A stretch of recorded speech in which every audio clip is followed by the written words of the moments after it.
भैया के फरमाइश पटना में दू गो फ्लैट हमरा चाहिए।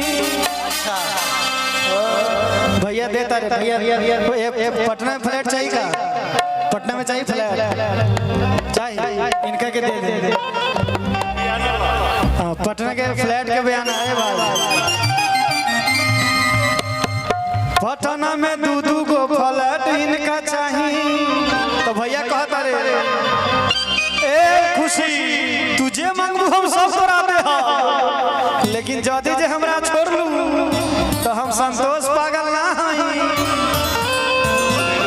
हाँ संतोष रेनू पागल ना है। अरे बाप रे बाप। तो बन बुझे ज्यादा तू चिरई उड़न बाज हो कि बन बुझे ज्यादा तू चिरई उड़न बाज।